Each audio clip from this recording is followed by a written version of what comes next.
தமிழரம் நேயர்களுக்கு அன்பு வணக்கம். மீண்டும் உங்களை சந்திப்பதில் மிகுந்த மகிழ்ச்சி. இன்றைக்கு நம்மிடையே திருமதி சசிகலா அவர்களுடைய ஆதரவாளர் திரு தேனி கர்ணன் அவர்கள் நம்மோடு இணைந்திருக்கிறார். வாருங்கள் நேயர்களே, சார்ட்ட பேசலாம். வணக்கம் சார். வணக்கம் தானியல். வணக்கம். நலமா இருக்கீங்களா? நல்லா இருக்கேன் சார். தமிழக அரசியல் களம் மேகங்கள் எல்லாம் சூழ்ந்து இப்போ டெல்லியை நோக்கி எல்லாம் மையமிட்டிருக்கதா நமக்கு தெரிய வருது. மீண்டும் செங்கோட்டையன் டெல்லியை நோக்கி பயணப்பட்டிருக்கிறார் அப்படிங்கிற செய்திகள்லாம் கிடைக்குது.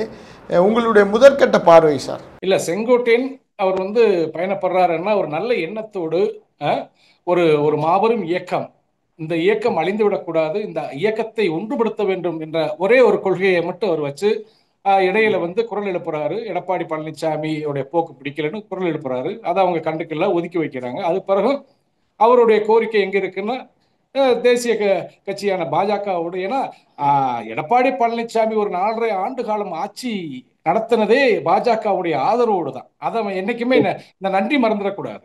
அப்படின்ற போது ஒரு நல்ல விஷயங்கள் கெட்ட விஷயங்கள் அவங்ககிட்ட தான் பகிர்ந்துக்கணும் அப்படின்னு அங்க போய் பேசியிருக்கிறாரு. அவருக்கு ஒய்பிரிவு பாதுகாப்பும் கொடுத்திருக்கிறாங்க, மறுபடியும் அழைச்சிருக்கிறாங்க. நல்ல விஷயத்துக்காக அவர் டெல்லி பயணித்திருக்கிறதா எங்களுடைய நம்பிக்கை இருக்கிறது. நல்ல விஷயத்துக்காக, கட்சியினுடைய நல்ல விஷயத்துக்காக, கட்சியினுடைய வளர்ச்சி பாதைக்காகத்தான் டெல்லி பயணம் சென்றிருக்கிறான்னு தெரியுது. சார், எடப்பாடி அமித்ஷா அந்த சந்திப்பு பெரிய அளவுக்கு பாசிட்டிவா இல்லையோ? அந்த சந்திப்பில் ஏதோ இல்லைன்னா அவங்க ஏன் செங்கோட்டையனை கூப்பிட்டு திரும்ப பேசுறாங்க சார்? ஒரு விஷயம் நீங்க நல்லா புரிஞ்சுக்கணும். தம்பி டானியில நாங்க சந்திக்க நான் சென்னை வரேன் அப்படின்னா ஓப்பனா சொல்லிட்டு வர்றதுக்கு இதுல என்ன இருக்கு? நான் டானியில தான் பார்க்க வர்றேன், உங்களை தான் நான் பார்க்க வர்றேன், நான் சென்னை வரேன். இது ஏன் நான் மறைச்சு வரணும்னு கேட்கிறேன். போகும்போதே உங்களை போன்ற ஊடகம் கேட்கிறாங்க, நீங்க எப்ப நீங்க அமித்ஷாவை சந்திக்க? இல்லைங்க, நான் கட்டின அலுவலகத்தை நான் காணொலி வாயில தான் திறந்து வச்சேன். இப்ப நேரடியா பார்வையோட வந்திருக்கேன். உங்க கருத்துக்களை நான் பதில் சொல்ல முடியாது, நான் யாரையும் சந்திக்க வரல அப்படின்னு சொல்றாரு. அப்புறம் 3 கார்களை மாறி மாறி போறாரு. களவாணி பையன் போலீஸுக்கு பயந்து போவான் பாருங்க. ஒரு ஒரு ஒரு கிரிமினல் போலீஸுக்கு பயந்து கார்களை சேஞ்ச் பண்ணிட்டு போயிட்டு இருப்பானுங்க. அது மாதிரி ஒரு எதிர்கட்சி தலைவர் ஒரு உள்துறை அமைச்சரை சந்திக்க கூடிய அந்த சந்திப்பு என்பது ஒரு மறைமுகம் தேவையான்னு கேட்கிறேன். அப்படின்ற போது எதுக்கு இவ்வளவு பயப்படுற? நீ ஒண்ணு தைரியமா சொல்ல, உங்களோட கூட்டணி கிடையாது, நீ ஏன் போறீங்க? அமித்ஷா நீங்க தான் சொன்னீங்க, நீ இது பாஜகவுக்கும் எங்களுக்கு எந்த சம்பந்தம் கிடையாது, ஒரு காலகட்டத்தில் நான் கூட்டணி வைக்க மாட்டேன்னு சொன்னீங்க. அப்புறம் என்ன மயத்துக்கு அமித்ஷாவை போய் சந்திக்க போனீங்க? சந்திச்சுட்டு அங்குள்ள அவமரியாதை பெற்று வந்தீங்க. அதுதானே கேள்வியா இருக்கு. உன்னுடைய கொள்கை என்ன சார்? அவமரியாதைன்னா அவங்க போன விஷயம் நடக்கலையோ? என்ன என்ன நடந்துச்சுங்க? இல்ல இல்ல, அவங்க என்னைக்குமே டானியல், ஒரு ஒரு தேசிய கட்சி ஒரு மாநில கட்சியோட கூட்டணி வைக்கணும் அப்படின்னா அந்த மாநில கட்சி என்பது ஒரு பலம் வாய்ந்த சக்தியா இருந்தா தான் அவங்களுக்கு அதுல பலன் கிடைக்கும். அதான உண்மை. கூட்டணி கட்சி அமைச்சு ஒரு இப்ப பாஜக அதிமுகவோட கூட்டணி வச்சா அவங்க கிட்ட வாங்கக்கூடிய சீட்டுகள்ல ஒரு 20 சீட்டு வாங்குறாங்க, 30 சீட்டு வாங்குறாங்க, ஒரு 20 இடங்களாவது வெற்றி பெறணும். அந்த அளவுக்கு அந்த கட்சியோட வளர்ச்சி இருக்கணும். ஆனா முழுக்க முழுக்க ஜீரோவா இருக்காரு எடப்பாடி பழனிசாமி. அப்ப அமித்ஷா என்ன சொல்றாரு அப்படின்னா, எப்ப உங்களுடைய பிரச்சனை இது, நாங்க தான் சொல்லணும்னு தெரியல, நீங்களே பேசி தீர்த்துக்கலாம். நீங்க உங்களை அடையாளப்படுத்துறது யாரு? சின்னம்மா. உங்களை அரியணையில அமர வச்சது யாரு? சின்னம்மா. உங்களுக்கு ஆட்சியில இடையூறு வரும்போது உங்களுக்கு அரணா இருந்தது யாரு? ஓபிஎஸ். அப்ப இவங்களெல்லாம் ஒண்ணு சேர்ந்து நீங்க ஒரு ஒரு முடிவுக்கு வாங்க. அப்பதான் வரக்கூடிய சட்டமன்ற தேர்தலில் திமுக வீழ்த்த முடியும். நீங்க இப்படி இருந்தா மறுபடியும் திமுக தான் வரப்போகுது அப்படின்னு நல்ல அறிவுரைகளை சொல்லும் பொழுது அந்த இடத்துல சரிங்கஜின்னு தலையாட்டி வெளியே நான் யாரையுமே பார்க்கல, நான் யாருமே பார்க்கலன்னு அங்க அமித்ஷா ட்வீட் போட்டார். என்ன போட்டாரு? அடுத்து ஆட்சி தமிழ்நாட்டில் ஆட்சி மாற்றங்கள் ஏற்பட போது, தேசிய ஜனநாயக கூட்டணி தலைமையில் ஒரு ஆட்சின்னு அவர் போட்டாரு. புரியுதுங்களா? அங்க எல்லாம் சரிங்க சாமின்னு சொல்லிட்டு வெளியே எங்களுக்கு ஒண்ணுமே தெரியாது, நாங்க யாரையும் பார்க்கலன்னா அது எதுக்கு இவ்வளவு ஒரு பித்தலாட்டம், ஃப்ராடு? மனிதனுக்கு ஒரு அரசியல் கட்சியை வழிநடத்த தைரியம் தேவைப்படுகிறது, ஒரு ஆனஸ்ட் வேணும். அது இல்ல எடப்பாடி பழனிசாமி. எடப்பாடி பழனிசாமி அந்த தைரியமே கிடையாதுன்னு சொல்லுவேன் நான். வெளியில பத்திரிகையாளர்களை சந்திக்கிறார், துரோகிகளை நாங்க திரும்ப சேர்க்க மாட்டோம் அப்படின்னு கடுமையான விமர்சனம். அதுக்கப்புறம் தான் செங்கோட்டையன் அவர்களை டெல்லி கூப்பிடுறாங்க. இதை எப்படி நம்ம கனெக்ட் பண்ணி பாக்குறது சார்? இல்ல, துரோகின்னு சொல்றதுக்கு எடப்பாடி பழனிசாமிக்கு என்ன அருகதை இருக்கிறது? துரோகின்னா யாருன்னு அதான் பேச தெரிந்த உணர தெரிந்த குழந்தை கூட தெரியும் எடப்பாடி பழனிசாமி. துரோகி யார்? உலகமகா துரோகி யாருன்னா எடப்பாடி பழனிசாமி. அதை வரிசைப்படுத்துவோமா? சின்னம்மாவுக்கு துரோகம், தினகரனுக்கு துரோகம், ஓபிஎஸ்க்கு துரோகம், உங்களுடைய ஆட்சி அதிகார அந்த 4.5 ஆண்டு இருக்கிறதுக்கு உதவியா இருந்த பிஜேபிக்கு துரோகம். அப்ப துரோகின்னு யார சொல்ற? நீ தான் துரோகி, உலக மகா துரோகி. நீ போய் மத்தவங்க எல்லாம் உன்னையெல்லாம் அடையாளப்படுத்துறவங்கள துரோகின்னு சொன்னா நாடு ஏத்துக்குமா? மக்கள் ஏத்துக்குருவார்களா? தொண்டர்கள் ஏத்துக்குருவார்களா? யாருக்கு துரோகி? இல்லைங்க, நான் என்ன சொல்ல வரேன், எடப்பாடி பழனிசாமி சேலம் மாவட்ட செயலாளர், ஒரு மினிஸ்டர், அவ்வளவுதான் தெரியும். அவரை வரவழைச்சு நீதாப்பா முதலமைச்சர் அப்படின்னு சொன்னது யாரு? சின்னம்மா. அதுக்கு உறுதுணையா இருந்தது யாரு? தினகரன். அதுக்கடுத்து அந்த ஆட்சிக்கு அவகேடு வரும்போது அதுக்கு உறுதுணையா இருந்தது ஓபிஎஸ். இதுக்கெல்லாம் பாதுகாப்பு அரணாக இருந்தது பிஜேபி. இவங்களை எல்லாத்துக்கும் துரோகம் பண்ணிட்டு எங்களை பார்த்து துரோகியா தெரியுது அவருக்கு. அப்ப நான் என்ன சொல்ல வரேன், அந்த உணர தெரிந்த, ஒரு பேச தெரிந்த, உணர தெரிந்த குழந்தை கூட எடப்பாடி பழனிசாமியோட பேச்சை கேட்டு சிரிக்கும். நீ தாண்டா துரோகி, நீ தாண்டா துரோகின்னு. யாரை பார்த்தா ஒரு துரோகின்னு சொல்றது? சார், இப்போ செங்கோட்டையன் அவர்கள் டெல்லி போயிருக்காரு. முதல் வாட்டி போக்குள்ள நிர்மலா சீதாராமன் அவர்களை 1 மணி நேரம் சந்தித்து பேசுறதா செய்திகள் கிடைக்குது. பிறகு இரவு உணவு அருந்தி விட்டு அமித்ஷா அவர்களை சந்திச்சதா சொல்லப்படுது. இப்போ செங்கோட்டையனை வச்சு என்ன சார், என்ன மூதான் திட்டமிடுறாங்க? சசிகலா அவங்க பேசியிருக்காங்களா செங்கோட்டையனோட? அந்த உரையாடலாம் எப்படி போயிட்டு இருக்கு சார்? இல்ல, செங்கோட்டையன் எப்பவுமே கட்சியோட நலன் விரும்பியவர். ஏன்னா புரட்சித் தலைவர் எம்ஜிஆர் காலகட்டத்திலே ஒரு மூத்த அமைச்சர், தகுதி வாய்ந்த மனுஷன், அமைதியாக இருந்தாலும் ஒரு அறிவுபூர்வமா சிந்திக்கக்கூடிய ஒரு மனுஷன். அவர் ஒற்றுமையை வலியுறுத்துறாரு. அதுதான் எடப்பாடி தலைமை தேவையில்லை, எடப்பாடி தலைமையை கடக்கோடி தொண்டன் ஏத்துக்கல அப்படின்னு தொடர்ச்சி அவர் சொல்லி வரும் பொழுது, நீ ஒரு மூலையில கிடையா, நீ அதை விட்டு உன் பேச்செல்லாம் எடுபடாதுன்னு அவரை மதிக்காம அவரை ஒதுக்கி வச்சாங்க எடப்பாடி கம்பெனி. இப்ப இடையில என்ன ஆயிடுச்சு? ஒற்றுமைக்கு உண்டான வழி வரல. அப்ப ஒற்றுமைப்படுத்துறதுக்கு உண்டான முழு முயற்சிக்குத்தான் செங்கோட்டையன் பாடுபடுகிறார். சின்னம்மாவிடம் தொலைபேசியில பேசியிருக்கிறார். எல்லாத்தையும் அவர் பேசிட்டு தான் இருக்கிறாரு. சின்னம்மா தலைமையில தான் அதிமுக வர வேண்டும் என்று செங்கோட்டையன் விரும்புகிறார். இதுதான் சொல்லுவேன். முதலமைச்சர் வேட்பாளர் அவராக கூட இருக்கலாம். ஏன்னா சின்னம்மா தீர்மானம், ஏன்னா கட்சி நிர்வாகம் என்பது சின்னம்மா கண்ட்ரோல் கொண்டா முதலமைச்சர் வேட்பாளர் செங்கோட்டையனாக கூட இருக்கலாம். இதில் ஆச்சரியப்படுவதற்கு ஒன்றுமே இல்லை. அப்படியான ஒரு போக்கும் வாய்ப்பு இருக்கு கண்டிப்பா. ஏன்னா அன்னைக்கே நாங்க கூவத்தூர்ல இருக்கிற பொழுதே முதலமைச்சர் வேட்பாளருக்கு தகுதியான நபர் யாருன்னா அதுல யார் இருக்காங்கன்னா திண்டுக்கல் சீனிவாச, செங்கோட்டையன் தான் இருக்கிறாங்க. ஏன்னா அவங்கதான் சீனியர்ஸ், அவங்கதான் பழைய அமைச்சர்கள், மூத்த அமைச்சர்கள். அன்னைக்கு என்ன காரணம் தெரியல, எடப்பாடி பழனிசாமி முன் வந்துடுறாரு. ஆனா இன்னைக்கு அந்த வாய்ப்பு அவருக்கு கொடுக்கறதுக்கு நாங்கள மனப்பூர்வமா ஏத்துக்கிறோம். செங்கோட்டையன் முதலமைச்சர் வேட்பாளர், கட்சியினுடைய பொதுச்செயலர் சின்னம்மா, அனைவரும் ஒன்றிணைப்போம். இந்த ஒன்றிணைப்புக்கு யார் தடையா இருந்தாலும், எவன் தடையா இருந்தாலும் அது வெட்டுக்கட்டையில வச்சு வெட்டிட்டு தான் போய்கிட்டே இருக்கணும், வேற வழி இல்லை. சரி சார், இப்போ எடப்பாடி இல்லைன்னா இப்போ எப்படி அதை எப்படி மக்கள் ஏற்றுப்பாங்க? ஏன்னா எடப்பாடியினுடைய ரோல் அதிமுகவில் ரொம்ப முக்கியமாக, நான் ஒரு 4-5 வருஷமாக மிக சரியாக அதிமுகவை ஒரு கட்டுக்கோப்பாக வைத்திருந்த ஒரு தலைவர் எடப்பாடி அவர்கள். அவர் இல்லாத ஒரு அதிமுகவை எப்படி நீங்கள், அதுக்குள்ளே ஒரு தேர்தல் இன்னும் 1 வருஷத்தில் வரப்போகுது, அது எப்படி சார் போய் சேரும் மக்கள்கிட்ட? இல்ல, என்ன கட்டுக்கோப்புல வச்சிருக்கிறாரு நீங்க சொல்றீங்க? முன்னாள் அமைச்சர்களை கட்டுக்கோப்புல வச்சிருக்காரு. ஏன்னா சார், பொதுக்குழு உறுப்பினர்கள்லாம் யார் பக்கிட்டு இருக்காங்க? இல்ல தம்பி தானியல், உங்களுக்கு தெரியாது, முழுசா தெரியாது. பொதுக்குழு செயற்குழு உறுப்பினர்கள்லாம் இவர்களால் நியமிக்கப்பட்டது. அவங்க அதிகாரத்தில் இருக்கும் போது இவங்களா ஒரு பிளான் பண்ணி அவங்க செஞ்ச வேலை. அம்மா காலகட்டத்தில் பதவியில இருந்த செயற்குழு பொதுக்குழு உறுப்பினர்கள் யாருமே எடப்பாடி பழனிசாமியை ஆதரிக்கல. அவங்க அழைக்கவும் இல்லை, அவங்க அந்த பொறுப்புலையும் இல்லை. அப்ப இவர்கள் அதிகாரத்தில் முதலமைச்சராக இருக்கும் போது ஒருங்கிணைப்பாளர், இணை ஒருங்கிணைப்பாளர் இருக்கும் பொழுது பொதுக்குழு செயற்குழு உறுப்பினர்களை இவங்களே திட்டமிட்டு அவர்களுக்கு ஆதரவான ஆளுகளை தான் போட்டாங்க. அவங்க தேர்ந்தெடுத்திருக்கிறாங்க எடப்பாடி பழனிசாமி. கடக்கோடி இருக்க தொண்டன் தேர்ந்தெடுக்கல. எங்களுடைய கட்சியோட விதி எப்படி இருக்குன்னு தெரியுமா? புரட்சித் தலைவர் எம்ஜிஆர் அவர்களே எங்களுடைய கட்சியில ஒரு அங்கத்தினராக தான் சேர்ந்தார். கட்சி ஆரம்பிக்கப்பட்டது எம்ஜிஆர் இல்லாத போதே ஆரம்பிக்கப்பட்டது. புரட்சித் தலைவர் எம்ஜிஆர் அவர்கள் திமுகவில் இருக்கும் பொழுது இயக்கம் ஆரம்பிக்கப்பட்டது. அவர் திமுக விலகி வரும்போது அவரு ஒரு மெம்பரா அவர் சேர்றாரு. அப்ப அன்னைக்கு சொல்றாரு, என்னை நீங்க தலைவரா தேர்ந்தெடுக்கிறது உங்ககிட்ட தான் அந்த உரிமை இருக்கு. அதனால எந்த நிலை வந்தாலும் கடக்கோடியில் இருக்க தொண்டன் தீர்மானிக்க வேண்டும் இந்த கட்சியை வழி நடத்துவதற்கு. அது என்னைய கூட நீங்க நீக்கலாம், ஆனா கடக்கோடி தொண்டன் தான் தீர்மானிக்கணும், கொடி பிடிக்கிற தொண்டன் தான் தீர்மானிக்கணும். இந்த பொறுப்பாளர்கள், செயற்குழு, பொதுக்குழு, மாவட்ட, இவர்கள் தீர்மானிக்க முடியாது. கடக்கோடியில் இருக்கக்கூடிய கிளைக்கழக செயலாளர்கள் தீர்மானிக்க வேண்டும், கிளை பிரதிநிதிகள் தீர்மானிக்க வேண்டும். அந்த சட்ட விதிப்படியா நடத்துறாங்க இவங்க தேர்தல். அது மாதிரியே பதவி எடுத்தாங்க இல்லையே.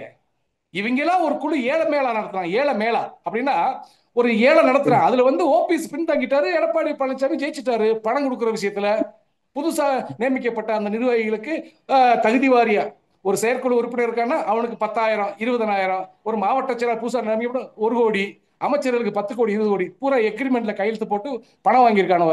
அதனால இன்னும் கூடி போனா ஒரு 5-6 மாசத்துக்கு அந்த அந்த குழு நிற்கும். ஏன்னா கையெழுத்து போட்டு பணம் வாங்கியிருக்காங்கல்ல, அந்த குழுவே நாளைக்கு விரட்டி அடிச்சுட்டு எல்லாம் ஒண்ணு சேர்றதுக்கு உண்டான ஏற்பாடுகள் பண்ணிடுவாங்க. ஏன்னா இருக்கக்கூடிய இப்ப இருக்கக்கூடிய எம்எல்ஏக்களும் சரி, மாவட்ட செயலாளர்களும் சரி, முன்னாள் அமைச்சர்களும் சரி, என்ன நினைப்பாங்கன்னு நினைக்கிறீங்க? 11 தோல்வியை சந்தித்திருக்கார் எடப்பாடி பழனிசாமி. கடக்கோடி தொண்டன் ஆதரவு கிடையாது, பொதுமக்களுடைய ஆதரவு கிடையாது. அடுத்து வரக்கூடிய சட்டமன்ற தேர்தலில் எம்எல்ஏ ஆகணும், எம்எல்ஏ ஆனாத்தான் அமைச்சராக முடியும், அதிக எம்எல்ஏகள் ஜெயிச்சாத்தான் அதிகாரத்துக்கு வர முடியும். இதெல்லாம் வந்து முன்னாள் அமைச்சர்கள் மனசுல ஓடித்தானே இருக்கும். அப்படின்ற போது எதனால் இந்த தோல்வி? தலைமை சரியில்லை, துரோகம் துரோகம் அப்படின்ற போது அப்ப அதுக்கு ஒரு முடிவுக்கு வரணுமா இல்லையா? அதைத்தான் செங்கோட்டையன் இப்ப சரியான ஒரு முயற்சியில் ஈடுபட்டு இருக்கிறார். ஆர்பி உதயகுமார் சொல்றாரு, இந்தியாவினுடைய இரும்பு மனிதரை வந்து தமிழகத்தினுடைய இரும்பு மனிதர் சந்திச்சிருக்கிறார் அப்படின்னு சொல்றாரு. அது இந்தியாவோட இரும்பு மனிதராக அமித்ஷா கூட இருக்கலாம். தமிழகத்தினுடைய இரும்பு மனுஷன் அதுக்கு வந்து குருமூர்த்தி பதில் சொல்லுவாரு. பதில் சொல்லிட்டாரு. தமிழகத்திலே எடப்பாடி பழனிசாமிக்கு ஒரு பேர் வைத்தார் திரு குருமூர்த்தி அவர்கள். துக்ளக் பத்திரிகை ஆசிரியர் குருமூர்த்தி ஒரு பேர் வச்சிருந்தாரு, ஆண்மையற்றவர். எடப்பாடி பழனிசாமி ஒரு கட்சியை வழிநடத்த தகுதி இல்லாதவர்கள், ஆட்சியை வழிநடத்த தகுதி இல்லாதவர்கள், இவர் ஒரு ஆண்மையற்றவர்கள். அந்த பட்டம் தான் இவங்களுக்கு ஓடிக்கிட்டு இருக்கு. இவரை போய் இரும்பு மனுஷன் சொல்லலாமா? அது அமித்ஷாவுக்கு சொல்லலாம், ஒரு இரும்பு மனுஷன் தான். கஷ்டப்பட்டு கூட இன்னைக்கு பெரிய பொறுப்புல இருக்கிறாரு, ஒரு தொடர்ச்சியா 2 முறை 3 முறை அமைச்சரா இருக்கிறாரு, உள்துறை அமைச்சரா இருக்கிறாரு அப்படின்னு அவருக்கு சொல்லலாம். இவர் யாருங்க? நேத்து நேரம் நியமிக்கப்பட்ட முதலமைச்சர். மக்களா தேர்ந்தெடுத்தாராங்களா ஒரு முதலமைச்சர் ஆக்கினாங்களா? இல்லையே. எங்களால் நியமிக்கப்பட்ட ஒரு முதலமைச்சர் வேலைக்கு வாங்கி செயற்குழு பொதுக்குழு உறுப்பினர் புதுசா போட்டு இவர்களா ஒரு கிரையம் பேசி வச்சுக்கிட்டு நான் தான் பொதுச் செயலாளர் அப்படின்னா மக்கள் ஏத்துக்கணும்ல, தொண்டகை ஏத்துக்கணும்ல. அப்பதானே நீங்க பொறுப்புல மட்டும் இருந்தா பத்தாது, கட்சியை வந்து வளர்ச்சி பாதை கொண்டு போகணும். எடப்பாடி பழனிசாமியோட சொந்த ஊர்ல தோத்து ஒரு வார்டு கவுன்சிலர் ஜெயிக்க துப்பு இல்லாத எடப்பாடி பழனிசாமி இரும்பு மனுஷனா? அதுதான் சொல்றேன். இந்த மாட்டுத்தாவணி பஸ் ஸ்டாண்டுல, மதுரை மாட்டுத்தாவணி பஸ் ஸ்டாண்ட்ல சுண்டல் வித்து தெரிஞ்சவங்க எல்லாம் இன்னைக்கு எதிர்கட்சி துணைத் தலைவரா. அவன் தான் உதயகுமார். அவன் சொல்றதான் எங்க மக்கள் ஏத்துக்கிறோம் இரும்பு மனுஷன். அவனுக்கு வேண்டாம் இரும்பு மனுஷனா இருக்கலாம், எங்களுக்கு உலக மகா துரோகியாத்தான் தெரிகிறார். கண்டிப்பா. இன்னொரு ஓபிஎஸ் அவரோட அப்சர்வேஷன் ரொம்ப முக்கியமா பார்க்கப்படுது. ஆனா ஊடகத்தில் அது பெரிய விவாத பொருளா மாறல. அவர் என்ன சொல்றார், ஒருவேளை எடப்பாடி வந்து பதவி விலகலைன்னா அவமானப்பட்டு தான் போவார் எடப்பாடி அப்படின்னு சொல்றாரு. அது என்ன சார், அது என்ன பின்னாடி ஏதோ ஒரு பெரிய கேம் பிளே போயிட்டு இருக்க மாதிரி தெரியுது. இல்ல, அது பொறுத்திருந்து பாருங்களேன். ஓபிஎஸ் அவர்கள் ஒரு விஷயத்த சொல்றாருன்னா அதுல ஒரு உண்மை விஷயங்கள் இருக்கத்தான் செய்யும். ஏன்னா விடாது கருப்பு எடப்பாடி பழனிசாமி அவர்களை, அதுல எந்த மாற்றம் இல்லை. விடாது கருப்பு விடாது, சுத்திடுச்சு, சனிய சடை போட்டுருச்சு. கூடிய விரைவில் ஒண்ணு எல்லாரும் விரும்பக்கூடிய தலைமையை எடப்பாடி பழனிசாமி ஏற்றுக்கொள்ள வேண்டும். எல்லோரும் விரும்பக்கூடிய தலைமையார் சின்னம்மா, அவங்களை ஏற்றுக்கொள்ள வேண்டும். இல்லைன்னா அண்ணன் ஓபிஎஸ் சொன்ன மாதிரி எனக்கு அதுக்கு சம்பந்தம் வெளியே ஓடி போயிரு. இல்லைன்னா இடகாட்டுல போயிருவேன், எந்த சிறைக்கு போற, எத்தனை வழக்குல உள்ள போறேன்னு தெரியாது. அதைத்தான் நானும் சொல்லுவேன். சார், இது வந்து மிரட்டுற மாதிரி இருக்கு எடப்பாடியை மிரட்டுறீங்களோ? மிரட்டுற இல்லைங்க. ஒண்ணு ஒரு குடும்பம் முன்னேறதுக்கு தடையா ஒருத்தர் இருக்கான்னா அவனை மிரட்டி வெளியே தான் பத்தணுங்க. ஒரு குடும்பம் கூட்டு குடும்பமா வாழ்றோம், அந்த குடும்ப அழிவுக்கு பாதையில கொண்டு போறதுக்கு முக்கிய கருத்தா ஒருத்தர் இருக்கானா அவனை அறிவுரை சொல்லி பாக்குறோம். அவன் திருந்தாத ஜென்மமா இருக்கும் பொழுது வீட்டை விட்டு வெளியேற்றி விட்டுறணும். அதைத்தான் சொல்லி, இது பேர் மிரட்டல் கிடையாது, இது எங்களோட குடும்ப பிரச்சனை தான். நாளைக்கே மனம் திருந்தி வந்துட்டாருன்னா அண்ணனா ஏத்துக்கலாம். ஆனா நீ முழுக்க முழுக்க ஒரு இந்த குடும்பத்தை அழிக்கக்கூடிய நபராவே இருக்க. ஆகவே ஒன்னே புறந்தள்ளி விட்டுட்டு அனைவரும் ஒண்ணு சேர போறோம். இல்ல நீ போயிரு தயவு செஞ்சு. சார், இப்போ கிட்டத்தட்ட தேசிய ஜனநாயக கூட்டணியில் டிடிவி, ஓபிஎஸ், சசிகலா எல்லாருமே சேர்த்து எடப்பாடி இல்லாத ஒரு அதிமுக, அதாவது நீங்கள் சொல்கிற மாதிரி செங்கோட்டையன் அவருடைய தலைமையில் ஒரு அணியை பிரித்து திரும்ப வந்து எடப்பாடி பிரிக்க வரும். இப்போ அதிமுக சுக்கு நூறாக மாற்றிடுச்சே, சுக்கா உடைச்சிடுச்சே பாஜக. அது உங்களுக்கு வருத்தமா இல்லையா? இல்லையே, எங்களுக்கு அதிமுக தொண்டை ஒரு கொலையாம அப்படியே இருக்கிறான். அதிமுக தொண்டை இதுவரைக்கும் இயக்கம் மாறல, கட்சி மாறல, இன்னும் அப்படியே தான் இருக்கிறான். ஏன்னா எடப்பாடி பழனிசாமி சரியில்லாத பட்சத்தினால வாக்கு வங்கி குறைஞ்சிருக்கு, தொண்டர்கள் வேலை பார்க்கல. இப்ப நாங்க எல்லாம் ஒண்ணு சேர்ந்துச்சுன்னா 45% வாக்குகளை மறுபடியும் அம்மா காலகட்டத்தில் இருந்த 45% வாக்குகளை பெற முடியும். எங்களுக்கு அடுத்து அம்மாவின் ஆட்சி கொண்டு வர முடியும். நாங்க ஒண்ணு சேர்ந்தா போதும். சுக்குநூறால எங்களை யாரும் உடைக்கவே முடியாது. சரி, எங்களை சுக்குநூறா உடைச்சு என்ன பலன் இருக்கு பிஜேபி நீங்க நினைக்கிறீங்க? பிஜேபிக்கு என்ன பலன்? அடுத்தது உங்க இடத்துக்கு அவங்க வந்துருவாங்க, உங்க இடத்துக்கு 2வது இடத்துக்கு பிஜேபி வந்துரும். இல்ல, ஒரு விஷயம் நல்லா நீங்க புரிஞ்சு, திமுகவோடு விடுதலை சிறுத்தை கட்சி கூட்டணி வச்சிருக்கு. விடுதலை சிறுத்தை கட்சி என்ன கேக்குது? எங்களுக்கு துணை முதலமைச்சர் கொடுன்னு ஒரு சூசகமான ஒரு கேள்வியெல்லாம் வந்துச்சு, உங்களுக்கு தெரியும் நினைக்கிறேன். துணை முதலமைச்சர் பதவி எங்களுக்கு வேணும்னு வேற ஆறு மூலியமாக பேசுறதாக அது ஊடகத்துல பரவுச்சு. எல்லா கட்சிகளுக்கும் எல்லா இதர கட்சிகளுக்கும் அந்த ஆசை இருக்கத்தான் செய்யும். சார் உங்க கட்சி சார், உங்க கட்சி உள் விவகாரம் டெல்லி தலையிட்டு முடிவு செய்யுது. அது அப்ப உங்க கட்சியை முடிக்கிறதுக்கான திட்டம் போடுது. இல்ல, நான் என்ன சொல்றேன்னா, எங்களுடைய குடும்ப பிரச்சனையை எதிர்த்த வீட்டுக்காரன் பஞ்சாயத்து பண்ணி நல்ல விஷயங்களை சொல்லும் போது அதுல அதை உள்வாங்கக்கூடிய பக்குவம் நம்மகிட்ட இருந்தாகணும். நம்ம குடும்பம் நல்லா இருக்கிறதுக்கு அவங்க ஒற்றுமையா இருங்கப்பான்னு சொல்றாங்க. ஏத்து வீட்டுக்காரங்க எங்க குடும்பத்துக்குள்ள அண்ணன் தம்பி பிரச்சனை, அந்த பிரச்சனையை தீர்த்து வைக்க அவங்க தயார் நிலையில் இருக்கிற பொழுது அவங்களை ஏமா வெறுக்கணும்னு சொல்றேன். அவங்க பிரிச்சு ஒரு காலத்துல அவங்க பிரிச்சு வச்சிருந்தாலும் இன்னைக்கு சேர்த்து வைக்க போறாங்க. ஏன்னா நாங்க ஒன்றிணைஞ்சா மட்டுமே திமுகவை வெல்ல முடியும். தனியா நின்று பிஜேபி திமுக வெல்ல முடியாது, அது தெரிஞ்ச விஷயம். அப்ப ஒரு திராவிட கட்சி அழிச்சு என்ன பல அதை ஒண்ணு சேர்த்து அதுல கூட்டணி வைப்போம்னு ஒரு நல்ல எண்ணத்தோடு நல்ல விஷயத்தோடு ஒரு திராவிட கட்சி அழிக்க கூடாது, அதை ஒண்ணு சேர்த்து வைப்போன்ற ஒரு நல்ல முடிவோடு நல்ல எண்ணத்தோடு அமித்ஷா அவர்கள் களமிறங்கி இருக்கிறார்.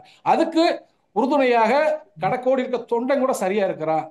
அதுக்கு அது விஷயமாத்தான் திரு செங்கோட்டையன் மறுபடியும் டெல்லி சென்றிருக்கிறார். கூடிய விரைவில் இன்னும் நிறைய பேசக்கூடிய வாய்ப்புகளை வரப்போறது, நிறைய பேசலாம்.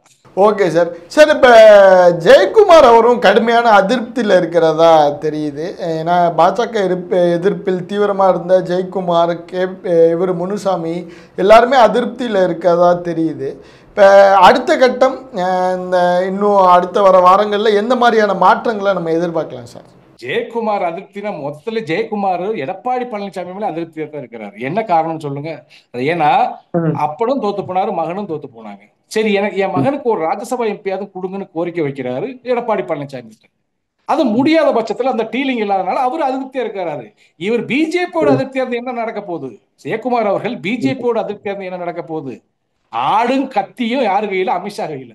ஆடும் கத்தியும் அமித்ஷா கையில. எந்த நேரம் வேணாலும் தூக்கி போட்டு அறுத்து மட்டன் பீஸ் பீஸா வெட்டிடலாம் அவங்க நினைச்சா.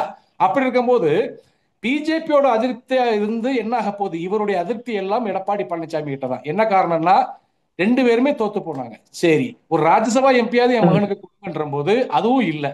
அந்த அதிருப்தியில தான் அவர் இருக்கிறார்னு சொல்ல முடியும். கண்டிப்பா சார். உங்களுடைய இந்த நேரத்திற்கும் வாய்ப்பிற்கும் நெஞ்சார்ந்த நன்றிகள் சார். நன்றி டானியல், நன்றி.